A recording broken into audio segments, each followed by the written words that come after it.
그야말로 20여 년간 국내외 거시경제와 금융시장 두루두루 살펴오신 분이죠. 예전에 우리 주간전망대 단골 게스트였습니다. 우리 라이브하고는 처음 모시는 것 같은데 LG경제연구원의 우리 조영무 박사님 나와 계십니다. 안녕하세요, 박사님. 네, 안녕하세요. 예, 오랜만에 뵙습니다. 네, 반갑습니다. 예. 자, 지금 워낙에 또 이런 시국에 한번 또 박사님 모시고 큰 그림을 한번 저희들이 시장에 있다 보면은 요 찰싹거리는 파도 물결만 보는데 이 파도 물결이 그냥 만들어지는 건 아니고 바람에다가 저 바다 깊숙한 또 해저에 또 기저에 기류가 있고 해류가 있고 한데 그걸 한번 짚어볼까 싶은데요. 오늘 박사님 보내주신 주제가 대외에서 악재가 산적한 가운데에 증시는 다소 패닉의 양상을 보이고 있고 가장 중요한 것은 미국의 통화 긴축. 결국 그걸로 보시네요. 네, 그 방송 전에 제작진 분들께서 연락을 주셔서 네. 어떤 이야기를 생각을 하고 계시냐고 질문을 주셨었는데요. 네. 뭐 요즘에 뭐 여러 군데에서 질문을 받고 있는 이유기도 하지만 최근에 금융시장이나 주식시장 상황을 보면 공교롭게도 여러 가지 악재들이 동시다발적으로 겹쳐진 영향이 큰 것 같습니다. 그렇죠. 그래서 미국 측면에서 본다라고 하면은 미국의 통화 정책 변화, 통화 네. 긴축과 관련된 뭐 테이퍼링 이슈 이런 게 있을 거고 정치권과 맞물려서 미국의 부채 한도 협상 예. 이런 것도 있었고 가깝게는 중국에서 뭐 전력난도 있었고 예. 흥가그룹 사태도 있었고 네. 여러 가지가 동시에 터지다 보니까 다소 좀 어수선하고 금융시장에도 영향을 받고 있는 것 같긴 한데 뭐 오늘 아마 이 시간을 빌어서 전반적으로 말씀을 드릴 것 같긴 한데요. 네. 이런 말씀드린 여러 가지 요인들을 그래도 살펴보면 다른 요인들은 제가 생각하기에는 통제 가능하거나 그러니까 한마디로 그 정치권이 되었건 아니면은 정책 당국 아니면은 통화 당국이 되었건 관리가 가능한 매니저블한 변수이거나 네. 또는 시간이 지나면 뭐 자연스럽게 완화가 되거나 해소가 될 만한 이슈들인 것 같은데 그에 반해서 미국의 통화 정책과 관련된 요인은 생각보다 좀 오래 가거나 또는 정책 당국이 여기에 대응하는데 어려움을 겪을 수도 있는 주제 같아서 네, 일단 키워드 이렇게 잡아봤습니다. 예. 지금 박사님 보시기에 이번 9월 FMC 지난번에 며칠 됐죠. 네. 9월 그때 9월 FMC에서 그동안 꾸준히 연준의 통화 정책을 추적해 오셨을 텐데 어떤 이번 9월 FMC가 두고 뭐 회자될 만한 그런 회의였다고 보시는지 뭔가 큰 모멘텀이 된다고 보시는지. 아마 그 테이퍼링을 네. 그래도 공식적인 경로를 통해서 확인을 했다. 언제쯤 시작할 것 같고 공식적으로 예. 이제 테이퍼링을. 예, 네. 그러한 부분과 관련해서는 아마 앞으로도 뭐 여러 번 회자될 만한 FOMC였다라고는 생각을 합니다. 하지만 그 내용을 들여다보면 네. 금융시장의 예상이나 전망과 저 개인적으로는 크게 달랐다라고 생각하지는 않습니다. 네, 예. 그러니까 뭐 이 정도쯤에 이 정도의 페이스로 테이퍼링이 공식화될 것 같다라고 했었던 금융시장의 기대와 크게 달랐던 것 같지는 않고요. 예. 그리고 공교롭게도 그 이번 FOMC는 그 분기에 한 번씩 3, 6, 9, 12월에 발표되는 그런 FOMC 다음에 나오는 미 연준 이사들을 대상으로 한 그 프로젝션 머티리얼 네. 지금 미국 경기 상황을 어떻게 보고 앞으로 적절한 통화 정책의 페이스를 어떻게 보는가와 관련된 통화 정책 당국자들을 대상으로 한 그런 서베이 조사 결과가 같이 발표되는 때였죠. 네. 그 안에서 뭐 다소의 변화는 있긴 했지만 저 개인적으로는 그게 큰 변화였다라고 생각하지는 않습니다. 왜냐하면 가령 이런 거죠. 내년에 미국의 금리 인상이 시작되는 것이 적절하다라고 생각하는가와 같은 질문에 대해서 내년에 금리 인상이 시작되는 것이 필요하겠다라고 응답한 미 연준 이사가 7명에서 9명으로 2명 늘어났습니다. 네. 그 9명이라고 하는 숫자가 전체 18명 응답자 중에서 절반이거든요. 그렇죠. 그래서 저희가 그 서베이 조사 결과 흔히 점도표라고 부르는 그 내용의 숫자 자체만 고지고대로 받아들인다라고 한다면 사실은 내년에 미국의 정책 금리 인상이 시작될 가능성은 반반이다 정도로 다소 높아진 거죠. 네네. 이것이 과연 기존의 금리 시장이 예상했던 속도와 많이 다른 것인가? 전 사실 그렇게 보지는 않습니다. 그래서 결론적으로 말씀을 드리면 그렇게 놀랍거나 새로운 FOMC는 아니었다. 하지만 테이퍼링이 공식화되었다라고 하는 점에서는 기억에 남을 만한 FOMC였다.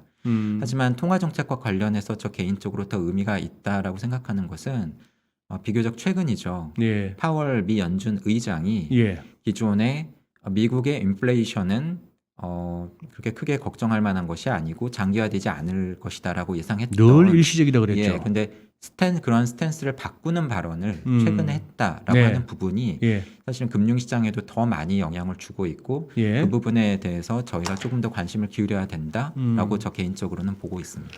박사님, 지금 이제 FMC 이후에 시장이 조금 헷갈려 하다가 이제 한 2, 3일 후부터 이제 본격적으로 가닥이 잡힌 게 금리가 막 뛰었어요, 미국에. 네. 국채 수익률도 뛰고 국채 수익률을 쪼개서 해보다 보면은 거기서 인플레 기대 심리보다는 실질 금리가 더 많이 뛰었고 네. 그리고 달러가 강해지고 네. 그러면서 또 주식은 또 약간 밀리고 네. 전 세계적으로 그런 가운데에 결국 인플레 얘기를 안 할 수가 없는데 자 유가 지금 이렇게 길길이 뛰고 있고 중국도 예를 들어서 지금 뭐 헝다는 이제 뭐 애교 수준인데 전력난이 이제 갑자기 이제 또 이슈가 되었습니다.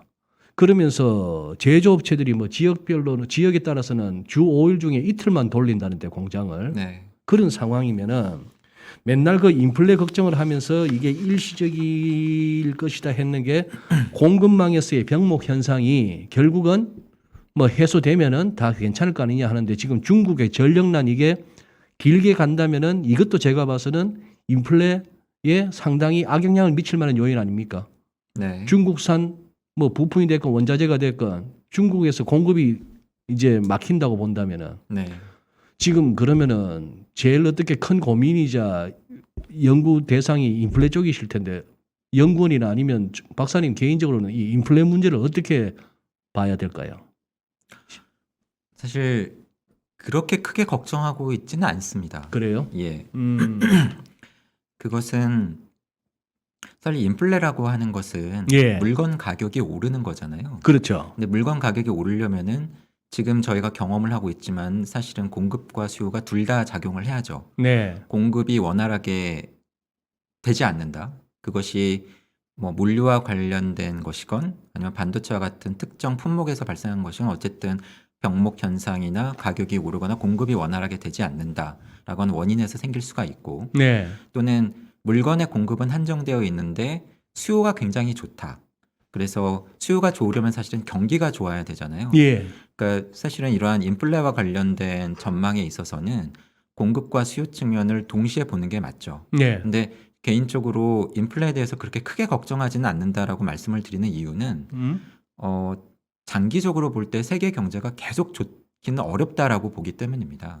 예. 그러니까 미국 경제 성장률이 네네. 어쨌든 올해보다는 내년에 상당폭 떨어질 거고요. 네. 그리고 중국 경제 성장률은 올해 8%대에서 내년에는 5%대 정도로 예. 신흥국계에서 역시 중요한 인도의 성장률은 올해 10%에서 내년 6% 정도로 어쨌든 성장률이 떨어질 것이고 네.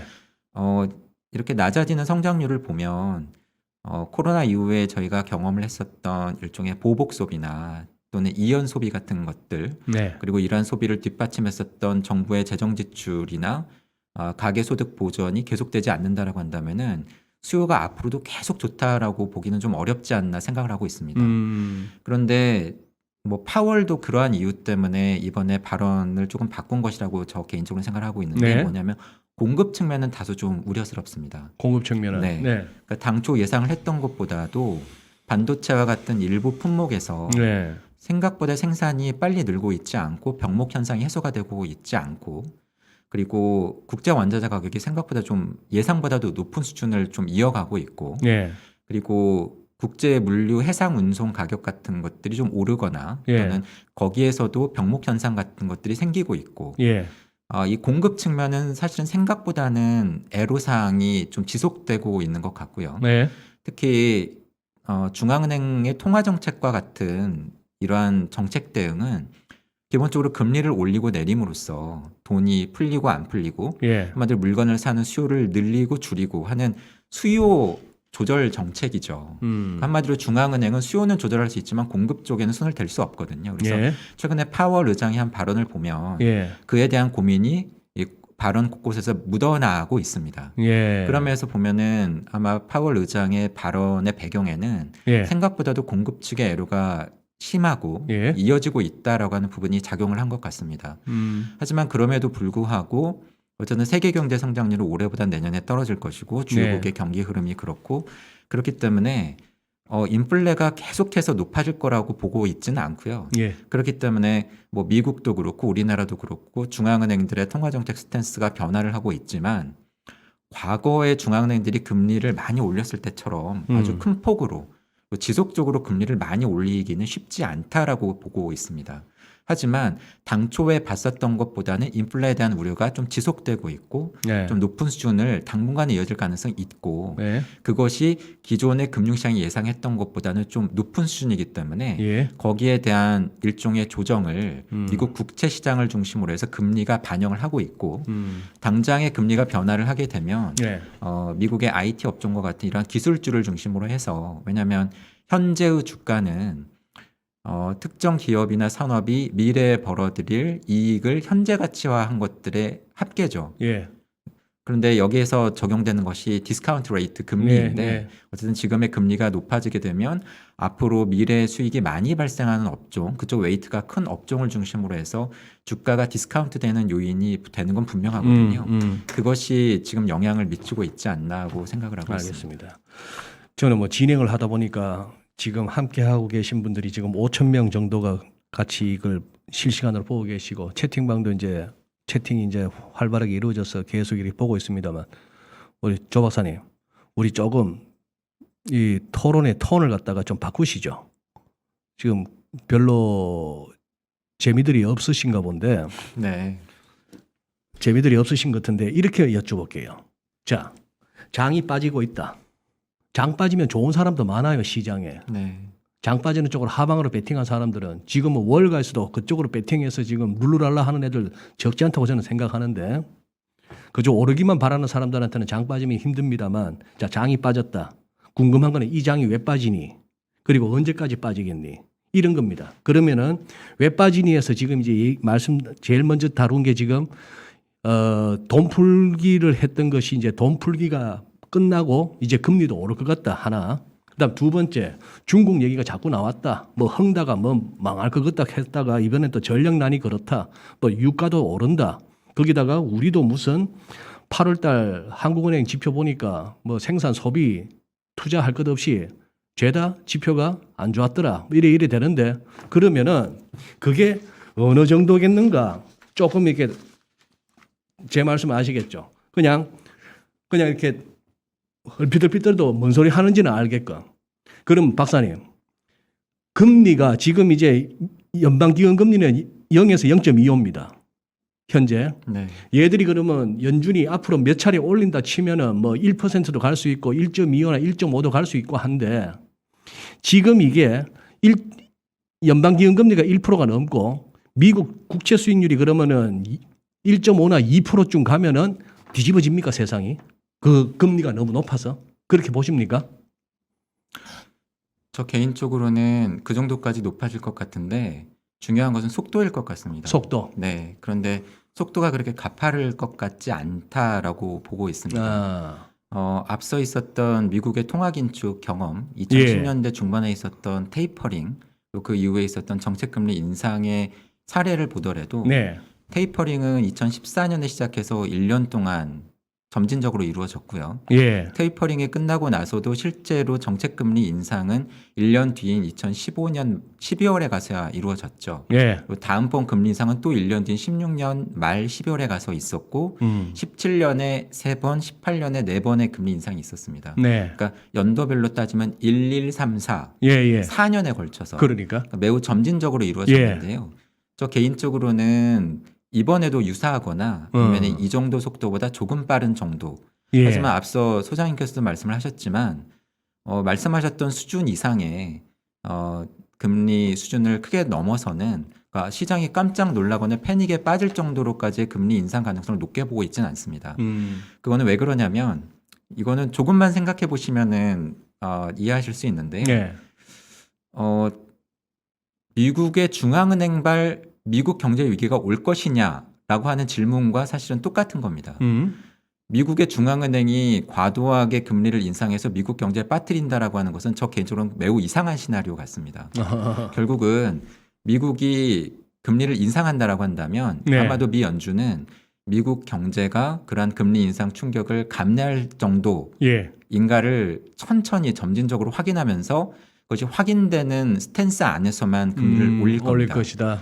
그렇다라고 하기야 뭐 한다면 자기들도 감당 안 되겠죠. 그렇죠. 망가지면. 정책 당국이 그 나라를 경제 위기에 빠뜨린다라고 하는 것은 매우 네. 이상한 시나리오인데 네. 그렇다라고 한다면은 어쨌든 우리는 미국은 아니니까요. 네. 그렇다라고 한다면 우리 입장에서 좀 우려할 만한 상황은 무엇이냐 이런 거죠.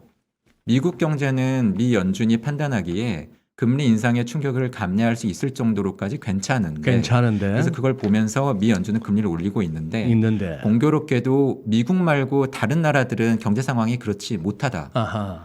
그렇다라고 한다면은 사실은 그러한 때 미 연준이 미국 경제만 보지 않고 다른 나라들의 경제 상황까지도 고려를 해주면서 네. 금리를 올려주면 좋을 텐데 예. 제가 지켜봐온 미 연준은 사실은 그렇지 않거든요. 그러니까 많은 분들이 남의 사정 안 봐주는. 네, 그러니까 많은 분들이 오해를 하시는 게 미 연준이 세계의 중앙은행 역할을 하고 네. 미 연준 의장이 세계의 경제 대통령 역할을 해왔고 하고 네. 있다라고 말씀들을 하시지만 예. 사실은 전통적인 미국의 통화정책 그 경로를 살펴보면 미 연준은 정말 미국 경제만 보고서 미국의 중앙은행 역할에 충실해왔고 네. 다른 나라들의 상황은 살피지 않으면서 미국 경제가 좋으면 그래서 결과적으로 인플레 압력이 높아지면 금리를 올렸고 예. 미국 경제가 어려우면 금리를 낮춰왔거든요. 네. 제 기억에 유일한 예외가 있었다라고 한다면 2015년, 16년 중국의 금융시장이 흔들렸을 때 예. 금리를 올리는 것을 다소 이렇게 좀 이연시켜줬던 기억이 납니다. 중국 사정 봐주느라고. 그것은 중국 정도 사이즈가 되어야 저 나라가 흔들릴 때 미국 네. 경제도 악영향이 온다라고 판단이 되었기 때문이라고 봅니다. 네. 결국은 중국 경제의 사이즈가 되지 않는 대부분의 신흥국들, 심지어 브라질, 인도까지도 네, 예. 과거에 프레자일 5라고 불렸던 것을 감안을 하면 브라질이나 인도 정도가 흔들리더라도 미국 경제가 괜찮고 미국의 인플레 압력이 우려된다라고 한다면 네. 사실은 미 연준은 가려던 길을 갈 것이다. 예. 근데 그러한 상황에서 오케이. 그 시점에 만약에 특정 국가의 금융시장이 불안하거나 취약하거나 실물 경제 상황이 어렵다라고 예. 한다면 그 나라에서는 충격이 발생을 할 가능성이 높아진다. 아하. 그리고 그것이 우리나라라고 예외는 아니다라고 하는 점을 기억을 해야 된다라고 알겠습니다. 봅니다. 그다음 지금 시장에서 또 악재라고 꼽고 있는 자 이제 미국에서 일단 임시 예산안은 통과시켰어요. 네. 하원 상원 할 것 없이. 그래서 일단은 뭐 굴러는 갑니다. 미국 정부가. 그런데 이제 셧다운 위기는 피한 거죠. 이제 셧다운 다음에 이제 걱정되는 게 이제 국가 부채 이 부분인데 이 문제를 뭐 심심하면 나오는 문제입니다. 제일 그거 깜짝 놀랐던 게 2011년에 그때 스탠다드 앤 푸어스에서 미국 트리플 A 신용등급 강등시키고 했던 그때 기억이 납니다만 근데 박사님 보시기에 이 이슈를 갖다가 지금 주식하시는 분들이 걱정을 해야 될까요? 아니면 이번에도 유야무야 또 이렇게 해결된다고 보십니까? 저는 후자 쪽에 가까울 것 같습니다. 유야무야. 예, 그래서 또 앞서도 어영부영. 통화 정책이 보다 더 중요한 이슈 같다라고 말씀을 드렸던 거고요. 네. 이것도 저희가 조금만 생각을 해보면 아마 미국이 아닌 다른 나라가 국내 정치 환경을 이유로 해서 이러한 상황을 겪고 있다라고 한다면 네. 아마 진작에 국가 신용등급이 떨어지거나 외국 자본이 대거 이탈을 해서 문제가 생겼을 겁니다. 그런데 이러한 상황을 굉장히 오랫동안 벌써 끌고 오고 있고 네, 네. 그리고 사실 그것보다도 더 중요한 것은 네. 이러한 상황 변화의 키를 네. 결국은 미국 정치권이 쥐고 있다라고 하는 겁니다. 그렇죠. 결국은 민주당이 네, 되었건 네. 공화당이 되었건 네. 자신들에게 유리한 판세를 위해서 네. 지금 시간을 끌면서 맞서고 있을 뿐이지 음. 어느 정당도 결국은 이것을 이유로 해서 미국 경제가 흔들리거나 위기에 빠지는 상황까지 끌고 가지 않을 거라고 하는 점이죠. 결국은 시간 문제이지 또다시 예전처럼 문제 해결이 뒤로 미루어지는 형태의 부채 한도를 늘리거나 아니면 네. 예산안을 통과시켜 주거나 이런 식으로 네. 해결될 가능성이 높은데 그럼에도 불구하고 저 개인적으로 조금은 더 신경 써서 봐야 된다라고 하는 것은 네. 말씀하셨던 2011년, 12년의 상황을 돌이켜 보면 예. 예전과 다소 달랐던 점이 예전에도 있었던 비슷한 상황이지만 예. 그 당시에 국제 신용평가사가 미국의 국가 신용 등급을 떨어뜨렸다라고 하는 점이죠. 그렇죠. 그것은 만약에 현실화된다라고 한다면 금융시장에서 조금 다른 상황으로 받아들일 가능성이 있다. 왜냐하면은 이러한 식으로 너희가 문제 해결을 뒤로 미루거나 과거와 달리 미래 세대의 부채 부담을 더욱 늘린다라고 한다면은 네. 이것은 계속 묵과하기는 어렵다라고 하는 경고 시그널을 금융시장에 보내는 셈이기 때문에 예. 그러한 국가 신용 등급 조정과 같은 상황이 생긴다라고 한다면은 조금은 더 신경을 쓸 필요가 있다라고 보고 알겠습니다. 있습니다. 그 다음에 중국 얘기 잠깐 해볼게요. 돼요. 어제 나왔던 그 중국 제조 PMI가 49점 얼마인가 해서 50 아래로 내려갔더라고요. 네. 제가 그걸 보면서 느낀 게, 야, 중국이 오죽하면 50 아래의 숫자를 갖다가 공식적으로 발표할까 싶더라고요. 그러니 네. 저기가 지금 얼마나 안 좋으면은, 저는 뭐 중국, 박사님은 어떠신지 몰라도 저는 중국 지표는 늘 그렇게 보고 있습니다. 이 숫자 만드느라고 애썼다. 네. 뭐 늘 그렇게 보는데, 그러한 중국도 경기 위축이라고 수축을 갖다가 의미하는 50 아래 숫자를 갖다가 공식적으로 발표했으면은 지금 너무 안 좋은 거 아니에요? 지금 중국 경기 상황이나 최근 이 전력난 사태, 이 부분에 대해서는 어떤 비유를 갖고 계시는지? 이코노미스트 일을 하면서 개인적으로 뷰가 많이 바뀌었던 국가가 사실은 중국인데요. 예전에는 이러한 자본시장 체제를 가진 국가들과 비슷한 프레임으로 보다가 예. 사회주의 국가라고 하는 틀 안에서 봐야 된다라고 저 개인적으로는 많이 배웠던 국가입니다. 그러한 면에서 예. 보면은 말씀하신 것처럼 심지어 경제 성장률조차도 당이 발표한 목표 수치대로 나중에 나오도록 할 수 있는 어떻게 보면 그게 능력인지 그렇죠. 아니면 시스템을 가진 것인지 예, 모르겠지만 그러한 틀에서 본다라고 한다면은 저는 지금 중국 안에서 벌어지고 있는 헝다와 관련된 사태라던가 네. 또는 전력난과 예. 관련된 사태들도 예. 어떻게 보면 공산당 사회주의 체제라고 하는 커다란 틀 안에서 네. 점진적으로 이루어지고 있는 변화의 한 과정이라고 생각을 하고 있고요. 하지만 앞서 말씀드렸던 2015년, 16년 중국 증시가 크게 흔들렸던 당시의 상황을 보더라도 네. 중국의 금융시장의 시스템을 바꾸는 과정에서 일종의 시행착오였던 거죠. 그러니까 시행착오라고 하기에는 한마디로 경험이 충분치 않은 상황에서 변화를 주다가 예상하지 않았던 현상들이 일부 노출되면서 그랬던 사례라고 저 개인적으로 생각을 하는데 네. 사실 지금 헝다도 그렇고 전력난도 그렇고 역시 그러한 틀에서 봐야 된다라고 개인적으로는 생각을 합니다. 큰 틀에서 보면 중국은 이미 수년 전부터 이루어져 온 미국의 압력에 의해서 네. 글로벌 서플라이 체인 안에서 중국이 미국으로부터 배제되는 상황을 맞고 있고 예. 그렇다 보니까는 내수 사이클, 수출 사이클 쌍순환 전략을 통해서 예. 이 어려움을 탈피하고자 하고 있는데 결국은 그것은 자세히 들여다보면 예전에 수출 제조업 중심으로 굴러가던 경제를 내수나 제조업이 아닌 서비스와 같은 비제조업의 비중을 키워서 이 어려움을 어떻게든 탈피하고자 하는 그러한 구조적인 노력을 하고 있는 거라고 저는 봅니다. 네. 그런 면에서 보면은 내수를 늘리기 위해서는 사실은 가계의 소득을 늘려야 되고 주택 가격이 너무 올라서는 안 되고 교육비와 같은 쪽의 지출이 크게 가계에 부담이 돼서는 네. 안 되고 그러한 일종의 목표 의식을 가지고 여러 가지 부분에서 지금 그러한 변화를 이끌어 나가고 있는 거죠. 예. 그러한 면에서 부동산 시장도 예전처럼 이렇게 가서는 안 되겠다. 아하. 민영 기업과 관련된 섹터도 예. 이대로 가서는 안 되겠다라고 하는 어떤 커다란 방향성을 가지고 중국 정책 당국이 변화를 주고 있고 그러한 가운데서 어떻게 보면은 헝다는 불가피한 변화에 노출되어 있는 상황이고 네. 하지만 그럼으로 인해서 헝다 같은 기업이 나타나고 있지만 그러한 헝다와 관련된 케이스도 앞서 말씀드린 이러한 사회주의 체제라고 하는 특성도 저희가 고려를 해야 되지만 그러한 우려들도 있으셨잖아요.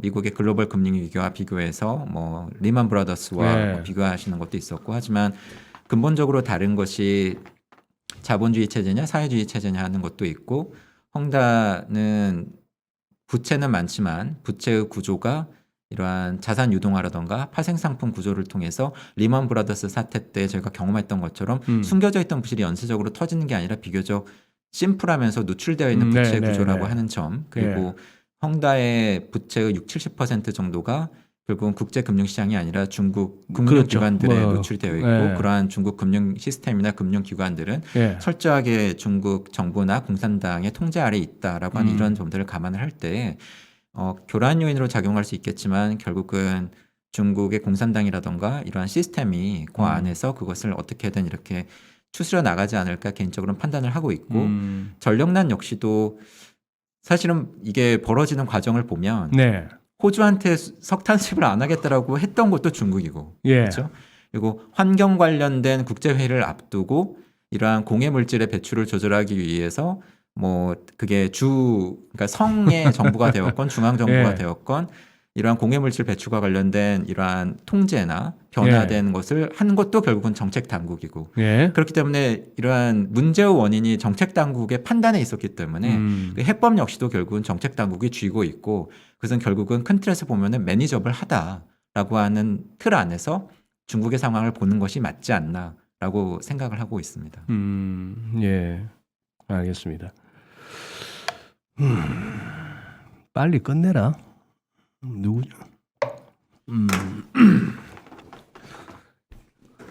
자, 그리고 오늘 우리 발표된 수출을 보니까 우리나라 거 조금만 살펴보시죠. 저기 엄청나더만요, 수출. 네. 예. 그리고 무역 수지도 이제 흑자 규모가 한 40억 달러가 넘고. 근데 이제 요거 하고 그냥 뭐 수출 잘 되는 거야. 하루 이틀 일이 아니까 그거 한데 지금 이름에도 불구하고 우리 환율이 지금 이렇게 계속 1180원대 고공행진 하는 부분을 어떻게 박사님은 보고 계신지. 뭐 한 나라의 통화 가치가 떨어지는 그래서 말씀하신 것처럼 원달러 환율로 따지면 원달러 환율이 올라가는 상황은 몇 가지 이유에서 발생을 하죠. 그 나라 경제가 별로 좋아 보이지 않는다. 앞으로 안 좋아질 것 같다. 또는 그 나라의 이러한 금리 수준이 뭐 미국의 금리 수준과 비교해서든 앞으로 투자 수익률이나 금리 측면에서 메리트가 별로 없을 것 같다. 또는 우리나라와 같은 신흥국 통화 가치라고 한다면은 앞으로 금융시장이 어려울 것 같다라고 하는 불안 심리가 커질 때 통화 가치가 떨어지죠. 저는 사실은 이러한 요인들이 지금 다 같이 맞물려 있다라고 생각을 하고요. 뭐 이번에 발표된 수출 통계를 우선 말씀하셨으니까 거기에 대한 제 뷰를 말씀을 드리면 수출액 자체는 좋죠. 근데 저는 수출 총액보다도 사실은 전년 동월 대비 증가율에 주목하시는 게 맞다라고 생각을 하고요. 놀랍더라고요. 네. 근데 전년 대비로는 전년도 이 무렵 같으면은 의미가 있네요. 그죠? 네. 그래서 사실은 수출이 잘 될 때는 30%대, 20%대까지도 갔었던 전년 동월 대비 수출 증가율이 지금 10%대로 떨어진 거죠. 올해와 내년을 비교해 본다라고 한다면 올해 전체적으로는 20%대의 수출 증가율이 나올 것 같지만 내년 연간으로 보면은 수출 증가율이 한 자릿수까지 떨어질 것 같습니다. 그래서 사실 저희 연구원이 비교적 올 봄에 올해 우리나라 경제 성장률이 4%까지 갈 것 같다라고 국내 주요 전망 기관들 중에서는 어떻게 보면 가장 먼저 좀 성장률 전망치를 높게 제시를 했었어요. 아마 제 기억에 그때 한국은행의 올해 경제 성장률 전망치가 3% 정도였던 걸로 기억을 합니다. 근데 그 이후에 한은의 올해 성장률 전망치는 계속 높아져서 이제 4%가 됐죠. 한은은 올해 4% 내년 3% 경제 성장률 전망을 보고 계세요. 근데 사실은 저희는 올해 4%라고 말씀을 드렸지만 내년에는 3%가 안 될 것 같습니다. 사실 그것보다는 더 어려울 거라고 보고 있어요. 그 주된 이유가 앞서 말씀드린 것처럼 수출이 증가율이 상당폭 떨어질 것 같습니다. 그래서 결국은 예상보다 올해보다 내년 성장률이나 내년 경기 상황이 그렇게 좋지 않을 가능성이 있다. 그래서 이러한 내년도 우리 경제 상황에 대한 뷰가 말씀하신 우리나라 통화 가치 원달러 환율에 묻어 있다라고 생각을 하고 있고요. 그리고 뭐 두 번째 요인으로 말씀드렸던 한은의 금리 인상과 관련된 전망, 금리 인상을 시작하기는 높죠. 네. 그리고 올해 또 올릴 가능성이 꽤 되어 보입니다. 네. 하지만 그럼에도 불구하고 앞으로 지속적으로 많이 올릴 수 있을 것인가?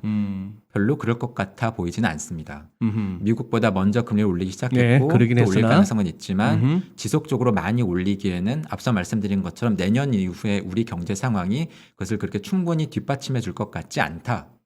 아마 그러한 뷰도 이러한 원화 가치에 녹아 있을 거라고 생각을 하고요. 그리고 마지막으로 뭐 다른 요인들이 결국은 매니저블해 보이긴 하지만 네네. 어쨌든 지금 시장에 영향을 주고 있고 예. 뭐 미국의 부채 한도 협상이건 예. 아니면 중국의 헝다나 뭐 예. 전력난과 관련된 건 적어도 1, 2분기 정도는 끌고 갈 이슈들이기 때문에 그러한 상황 속에서는 어쨌든 국제 금리 시장이 불안해할 가능성이 있고 그런 상황에서는 아무래도 안전자산인 미국 달러화의 가치는 오르고 네. 반대편에 있는 원화와 같은 신흥국 통화들의 가치는 떨어질 가능성이 있기 때문에 예. 그러한 요인이 역시 영향을 주고 있다. 그것이 최근에 원달러 환율이 올라가고 있는 요인들인 것 같다라고 생각하고 있습니다. 알겠습니다. 예, 박사님 벌써 막 시간이 이렇게 많이 돼서 오늘은 우리 조영무 박사님 모시고 저는 또 인포맥스 라이브에 물꼬를 트는 거에 의의를 두고 또 설명 잘 들었습니다. 제가 오늘 박사님 말씀을 들으면서 느끼는 거는 옛날 우리 그 빨간 의자에 앉아서 주간 전망대 서너 명이 앉아서 토론할 때 기억나시죠? 네. 우리 그 김대호 박사님 나오셔가지고 그때 얼마나 빵 터뜨리셨습니까? 조영무 네. 박사님 했더니만도 그 이방원의 그 신복 조영무 장군을 떠올리시고 뭐 이러시기도 하고 네, 기억합니다. 그날도 재밌었고 저는 계속 기억에서 사라지지 않는 거는 조 박사님 한번 그때 참 그 뭐랄까 설명하시다가 정말 박사님답지 않게 울컥하신 적이 있었어요. 그거는 진짜 우국 풍경이었는데 그나마 제가 오늘 박사님 설명을 들으면서 미국이나 중국, 한국에까지 이렇게 두루두루 설명하신 걸 들으면서 그나마 조금은 마음이 놓이는 게 박사님이 만약에 지금보다 더 비관적인 톤이나 더 걱정스러운 톤으로 말씀하셨다면은 저도 굉장히 걱정스러웠을 것 같아요. 네. 그리고 어떤 시장 상황이나 환율에 대해서 좀 걱정스러울 것 같은데 일단은 조영무 박사님께서는 그렇게까지 막 과장된 어떤 공포나 뭐 이런 것 쪽은 아니시라는 거. 네. 얼마든지 그래도 매니저블한 분야가 좀 더 넓다 이렇게 이해해도 되겠네요. 네. 네. 이 와중에 정치하는 사람들만 좀 잘해주면 좋겠습니다. 네. 오늘 감사하고요. 네. 또 뵙겠습니다. 네, 감사합니다.